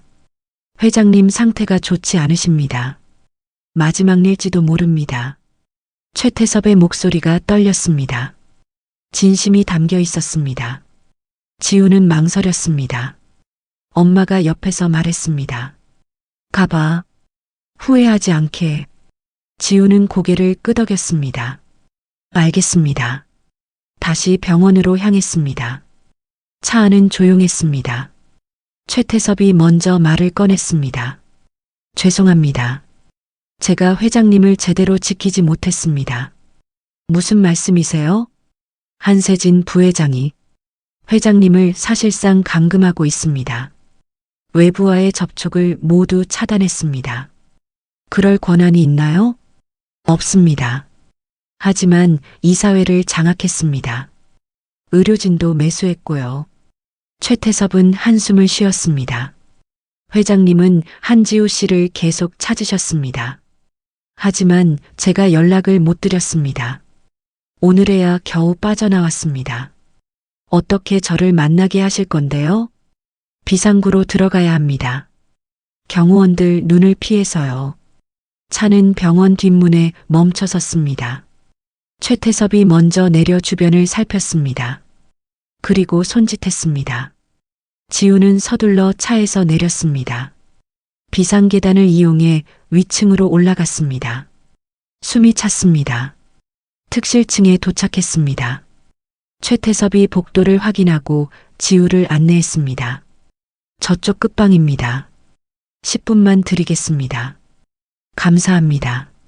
지우는 복도를 조심스럽게 걸었습니다. 경호원은 보이지 않았습니다. 방문 앞에 섰습니다. 노크를 2번 했습니다. 들어오게. 약한 목소리였습니다. 지우는 문을 열고 들어갔습니다. 한만석이 침대에 앉아 있었습니다. 지난번보다 훨씬 수척해 보였습니다. 하지만 눈빛은 살아 있었습니다. 왔구나. 할아버지. 지우는 침대 옆에 앉았습니다. 한만석이 손을 뻗었습니다. 지우는 그 손을 잡았습니다. 따뜻했습니다. 미안하네. 자네를 지키지 못했어. 아니에요. 제가 실수한 거예요. 녹음기 빼앗긴 거. 알고 있어. 지우는 놀라 할아버지를 바라봤습니다. 어떻게? 최 비서가 알아냈지. 세진이가 기자를 매수했더군. 한만석은 기침을 했습니다. 지우가 물을 따라 건넸습니다. 한만석은 물을 마시고 말을 이었습니다. 하지만 끝이 아니야.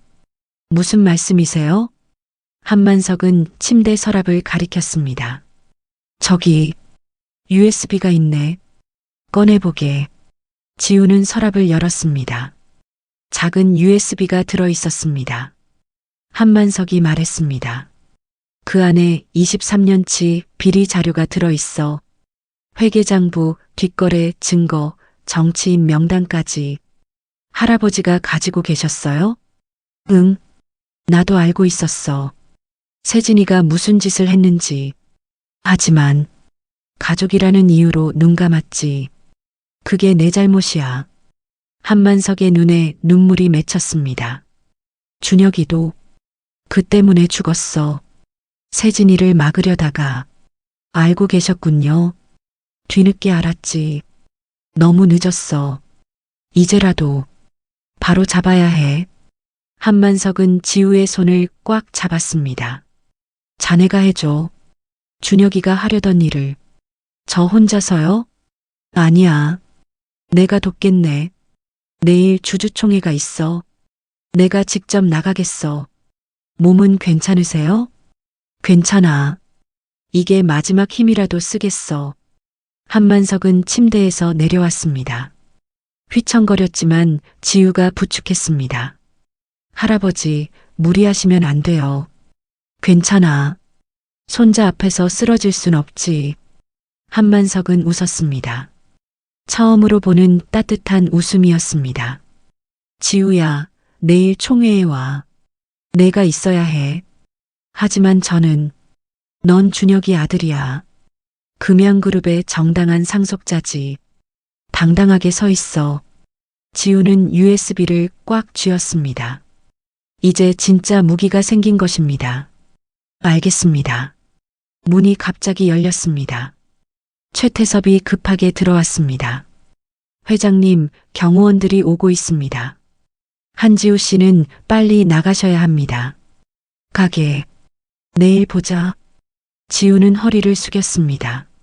내일 뵙겠습니다, 할아버지. 최태섭을 따라 복도로 나왔습니다. 반대편에서 경호원들이 다가오고 있었습니다. 최태섭이 비상구를 가리켰습니다. 어서요. 지우는 계단을 뛰어내려갔습니다. 뒤에서 소리가 들렸습니다. 하지만 돌아보지 않았습니다. 주차장까지 내려와 밖으로 나왔습니다. 차가운 밤 공기가 폐를 채웠습니다. 지우는 주머니 속 USB를 만졌습니다. 아직 끝나지 않았습니다. 오히려 이제 시작인 것입니다. 내일 주주총회에서 모든 게 결정될 것입니다. 지우는 집으로 향했습니다. 걸으며 생각했습니다. 아버지가 하려던 일을 자신이 이루게 될 거라고요. 그리고 엄마가 숨어 살지 않아도 되게 만들 거라고요. 별이 보이기 시작했습니다. 구름이 걷히고 있었습니다. 집으로 돌아온 지우는 USB를 컴퓨터에 꽂았습니다. 낡은 노트북이 천천히 파일을 읽어드렸습니다. 폴더가 하나 나타났습니다. 금양그룹 내부 자료라는 이름이었습니다. 클릭하자 수백 개의 파일이 보였습니다. 엑셀 파일, PDF 문서, 스캔한 영수증들. 지우는 하나씩 열어봤습니다. 숫자들이 빼곡했습니다. 회계 지식이 없어도 알 수 있었습니다. 이건 범죄 기록이라는 것을요. 비자금 조성 내역, 정치인들에게 건넨 돈, 언론사 매수 비용. 23년 동안 쌓인 금양그룹의 어두운 역사였습니다. 그리고 한 파일에서 멈췄습니다. 한준혁 부회장 조사 보고서라는 제목이었습니다. 파일을 열었습니다. 사설 탐정이 작성한 보고서였습니다. 한준혁의 동선, 만난 사람들, 수집한 자료들이 적혀 있었습니다. 마지막 페이지에는 메모가 있었습니다. 대상자가 검찰 접촉 시도, 즉각 조치 필요. 날짜는 사고 하루 전이었습니다. 지우는 손이 떨렸습니다. 이건 살인 계획의 증거였습니다. 지우야? 엄마가 방문을 열고 들어왔습니다. 노트북 화면을 보더니 얼굴이 굳었습니다. 이게 할아버지가 주신 거예요. 모든 증거가 여기 있어요. 민정은 화면을 읽었습니다. 눈물이 흘렀습니다. 준혁이가 정말 죽임을 당한 거였구나. 엄마, 내일 주주총회가 있어요. 할아버지가 직접 나서신대요. 위험해.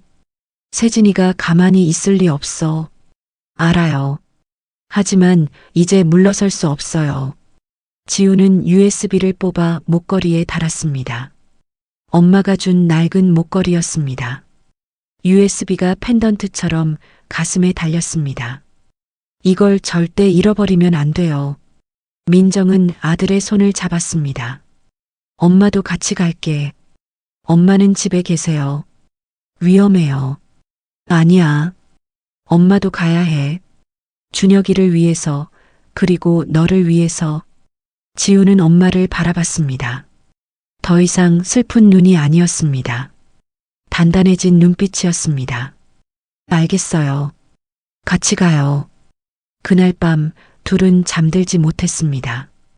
거실에 앉아 차를 마시며 이야기를 나눴습니다. 엄마는 아버지와의 추억을 들려줬습니다. 지우는 처음 듣는 이야기들이었습니다. 준혁이는 웃는 게 참 예뻤어. 재벌집 아들 같지 않았지. 엄마한테 꽃을 사주곤 했어. 길가에서 파는 싸구려 꽃이었지만 아빠는 어떤 사람이었어요? 착했어. 너무 착해서 탈이었지. 잘못된 걸 보면 못 참는 성격이었어. 그래서 민정의 목소리가 떨렸습니다. 그래서 돌아가신 거겠지. 엄마, 내일 아빠의 꿈을 이뤄드릴게요. 응. 엄마도 도울게. 동이 트기 시작했습니다. 새벽 5시였습니다. 지우는 샤워를 하고 옷을 갈아입었습니다. 평소 입던 후드티가 아니었습니다. 엄마가 준비해둔 검은색 정장이었습니다. 언제 준비하신 거예요? 며칠 전에. 내가 필요할 것 같아서. 정장은 몸에 딱 맞았습니다. 거울을 보니 낯선 자신이 보였습니다. 택배 상하차 직원이 아니었습니다. 재벌가의 손자 같았습니다. 엄마도 단정한 옷으로 갈아입었습니다. 검은색 원피스에 작은 목걸이를 했습니다. 지우는 처음으로 엄마가 우아해 보였습니다. 엄마 예뻐요. 이 엄마가? 민정은 부끄러워했습니다. 하지만 미소 지었습니다. 오전 9시 최태섭에게서 전화가 왔습니다. 차를 보냈습니다. 10분 후 도착할 겁니다. 감사합니다. 주주총회는 10시입니다. 회장님은 직접 오시겠다고 하셨습니다. 알겠습니다. 전화를 끊고 지우는 창밖을 내다봤습니다. 날씨가 맑았습니다. 햇살이 눈부셨습니다. 검은 차가 골목 입구에 멈춰 섰습니다. 최태섭이 직접 운전석에서 내렸습니다. 지우와 민정은 집을 나섰습니다. 이웃들이 수군거렸지만 신경 쓰지 않았습니다. 차에 탔습니다. 최태섭이 백미러로 둘을 바라봤습니다. 준비되셨습니까? 네. 차가 출발했습니다. 서울 중심가로 향했습니다. 금양홀딩스 본사 건물이 점점 가까워졌습니다. 38층짜리 유리 건물이었습니다. 햇빛을 받아 반짝였습니다. 건물 앞에는 이미 사람들이 모여 있었습니다. 기자들, 주주들, 직원들. 차가 지하 주차장으로 들어갔습니다. 전용 엘리베이터 앞에 섰습니다. 총 회장은 5층입니다. 회장님은 별도로 입장하십니다. 저희는요? 뒤쪽 좌석에 앉으세요. 회장님이 부르실 때까지 기다리시고요. 엘리베이터가 올라갔습니다. 5층에 도착했습니다. 문이 열리자 웅성거리는 소리가 들렸습니다. 넓은 홀에 수백 명이 앉아 있었습니다. 최태섭이 둘을 안내했습니다. 뒤쪽 구석 자리였습니다. 눈에 띄지 않는 곳이었습니다. 지우와 민정은 조용히 앉았습니다. 단상에는 임원들이 앉아 있었습니다. 가운데에 한세진이 보였습니다. 자신만만한 표정이었습니다. 그는 시계를 보며 무언가를 확인했습니다. 10시가 되었습니다. 사회자가 마이크를 잡았습니다. 지금부터 금양홀딩스 정기 주주총회를 시작하겠습니다. 박수 소리가 울렸습니다. 지우는 가슴이 두근거렸습니다. 목에 달린 USB가 무겁게 느껴졌습니다. 엄마가 손을 잡았습니다. 따뜻했습니다. 한만석 회장님께서 입장하십니다. 문이 열렸습니다. 하지만 아무도 나타나지 않았습니다. 사람들이 웅성거렸습니다. 한세진이 비웃었습니다. 그때였습니다. 다른 쪽 문이 열렸습니다. 휠체어에 앉은 한만석이 나타났습니다. 최태섭이 휠체어를 밀고 있었습니다. 홀이 조용해졌습니다. 한만석은 수척했지만 눈빛은 강렬했습니다. 단상으로 올라갔습니다. 마이크 앞에 섰습니다. 아니, 앉았습니다. 여러분, 오늘 제가 할 말이 있습니다. 한만석의 목소리가 홀에 울려 퍼졌습니다. 떨리지만 분명했습니다. 23년 전 이 회사에서 일어난 일에 대해서입니다. 한세진의 얼굴이 굳었습니다. 그리고 오늘 진실을 밝히겠습니다. 지우는 일어설 준비를 했습니다.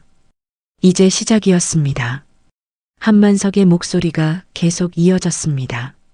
주주총 회장은 숨소리조차 들릴 만큼 조용했습니다. 23년 전 제 아들 한준혁이 교통사고로 세상을 떠났습니다. 저는 그게 사고라고 믿었습니다. 아니, 믿고 싶었습니다. 한만석은 잠시 숨을 고르고 말을 이었습니다. 하지만 그건 사고가 아니었습니다. 준혁이는 이 회사의 비리를 막으려다 죽임을 당했습니다. 웅성거림이 퍼졌습니다. 기자들이 카메라를 들이댔습니다. 한세진이 벌떡 일어났습니다. 회장님, 무슨 말씀을 하시는 겁니까? 증거도 없이. 증거가 있네. 한만석이 최태섭을 보았습니다. 최태섭이 노트북을 켰습니다. 스크린에 문서들이 나타났습니다. 회계장부, 뒷거래 기록, 정치인 명단. 23년 동안 이 회사에서 자행된 비리의 기록입니다. 비자금 조성, 정치인 매수, 언론 통제. 모든 증거가 여기 있습니다. 사람들이 술렁였습니다. 한세진의 얼굴이 창백해졌습니다. 그리고 이것도 있습니다. 스크린에 새 문서가 떴습니다. 사설 탐정 보고서였습니다. 한준혁을 미행한 기록이었습니다. 마지막 페이지의 메모가 크게 확대되었습니다. 대상자가 검찰 접촉 시도, 즉각 조치 필요. 홀이 술렁였습니다. 기자들이 질문을 쏟아냈습니다. 회장님, 한준혁 부회장 사망이 타살이라는 말씀입니까? 한만석은 고개를 끄덕였습니다. 저는 그렇게 믿습니다. 그리고 이 모든 일의 배후를 거짓말입니다. 한세진이 소리쳤습니다.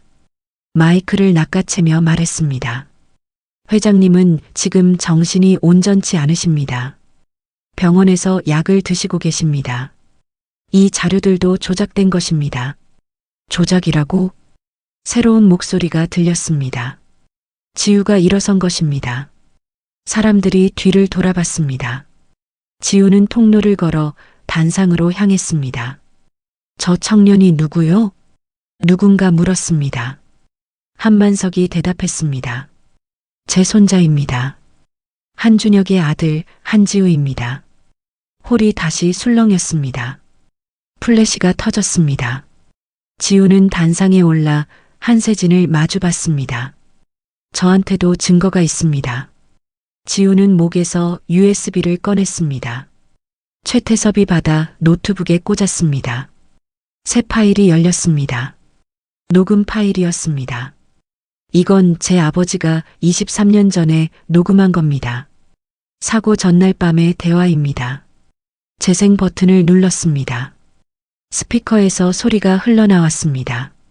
형님, 이건 아닙니다. 회사 돈을 이렇게 빼돌리면.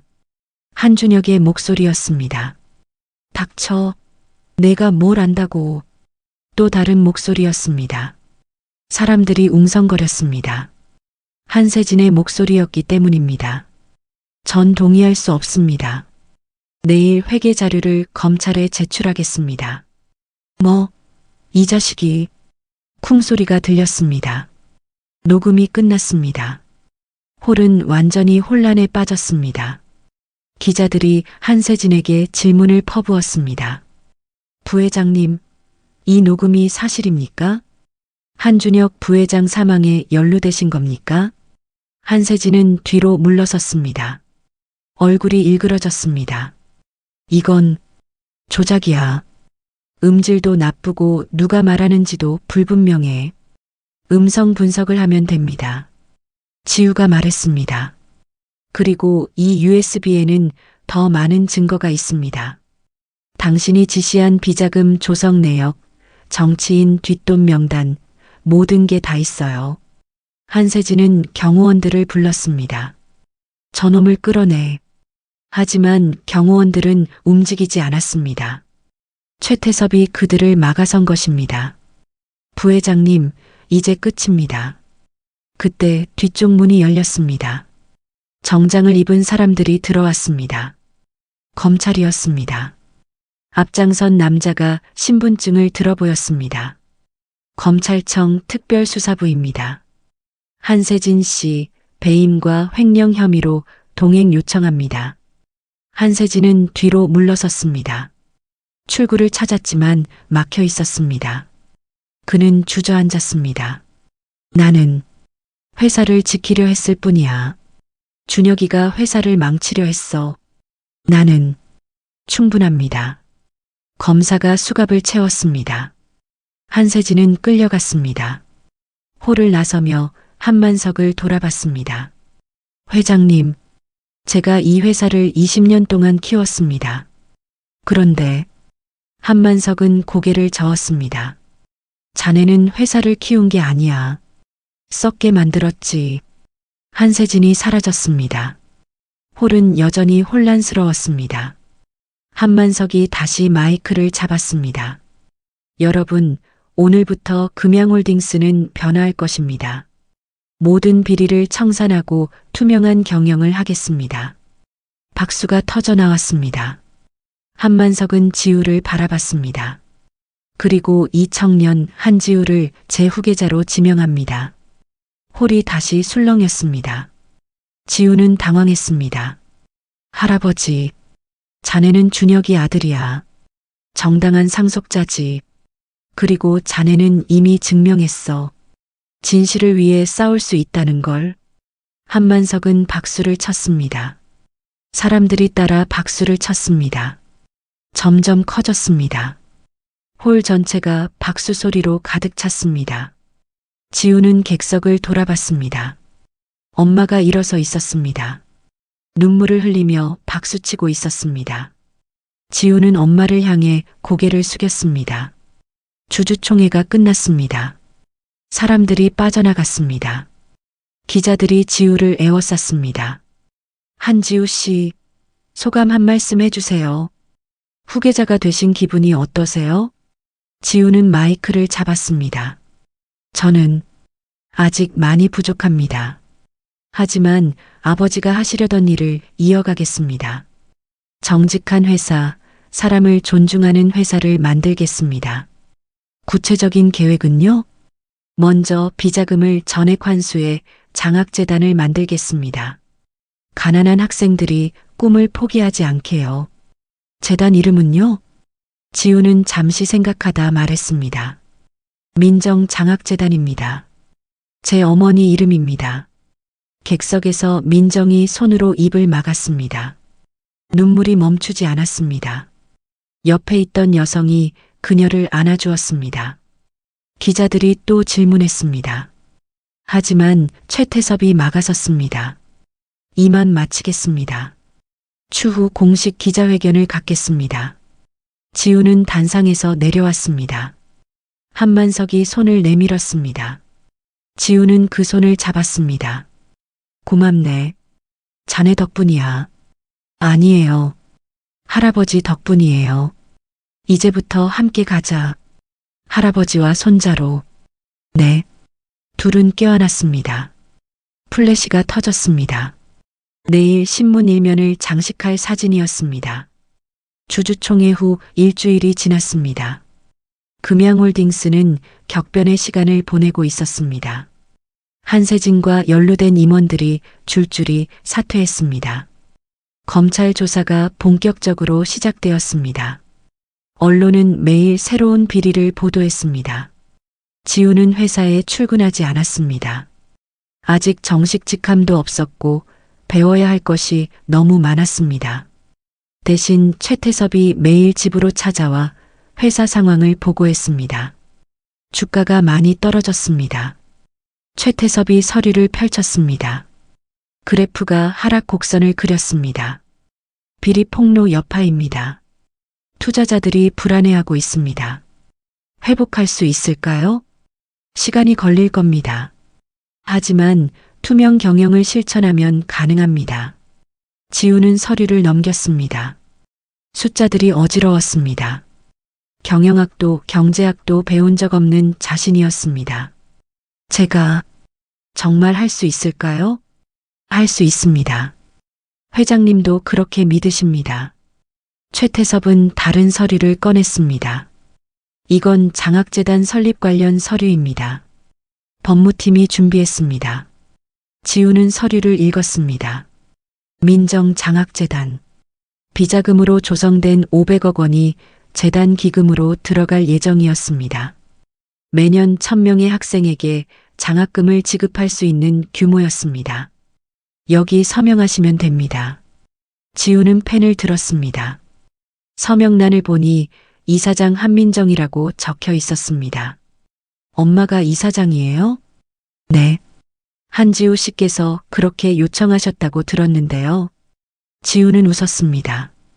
맞았습니다. 자신이 요청한 것이었습니다. 엄마가 평생 숨어 살았으니 이제는 당당하게 자신의 이름으로 살았으면 했습니다. 방문을 노크하는 소리가 들렸습니다. 민정이 차를 들고 들어왔습니다. 차 좀 드세요. 감사합니다, 사모님. 최태섭이 공손하게 인사했습니다. 민정은 어색해했습니다. 사모님은 무슨, 그냥 민정이라고 불러주세요. 그럴 순 없습니다. 이제 금양그룹 일가이십니다.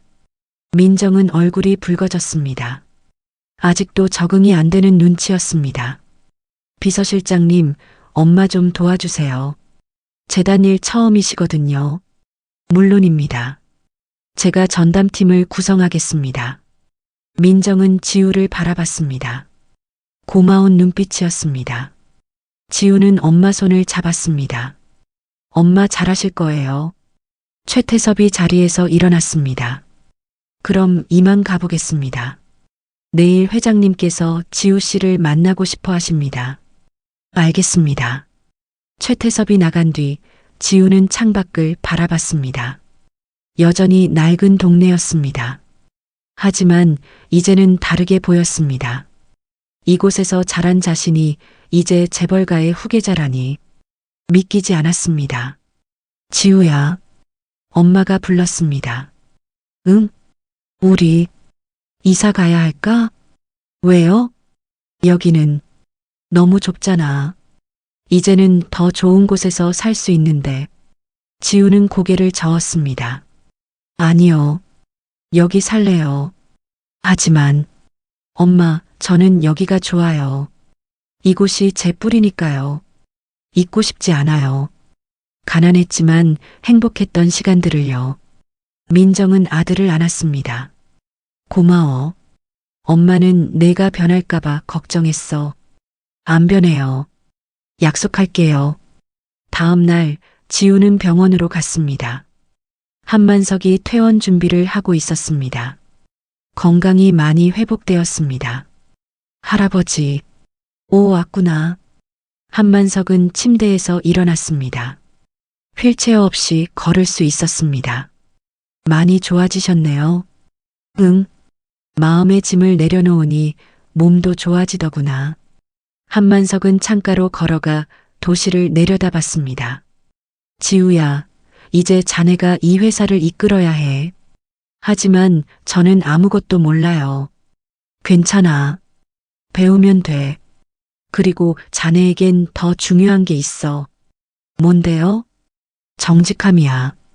사람을 보는 눈. 그리고 옳은 것을 위해 싸우는 용기. 한만석은 지우의 어깨에 손을 얹었습니다. 그게 경영학 하기보다 중요해. 할아버지, 다음 주부터 회사 나와. 내 옆에서 배워. 천천히. 네. 한만석은 책상에서 서류 봉투를 꺼냈습니다. 이건 주식 양도 계약서야. 준혁이 몫이었던 지분을 자네에게 넘기는 거야. 이건 금양홀딩스 지분 15%야. 자네가 이사회에 정식으로 참여할 수 있어. 지우는 서류를 받아들었습니다. 무거웠습니다. 책임의 무게였습니다. 두렵지 않나? 한만석이 물었습니다. 두려워요. 하지만 해야 할 것 같아요. 아빠를 위해서라도요. 좋은 대답이야. 할아버지와 손자는 창밖을 함께 바라봤습니다. 도시는 여전히 분주했습니다. 사람들이 오가고 차들이 달렸습니다. 저 아래 어딘가에서 누군가는 택배를 날랐고 누군가는 공장에서 일했습니다. 할아버지, 제가 첫 번째로 하고 싶은 게 있어요. 뭔가? 물류센터 직원들 처우 개선이요.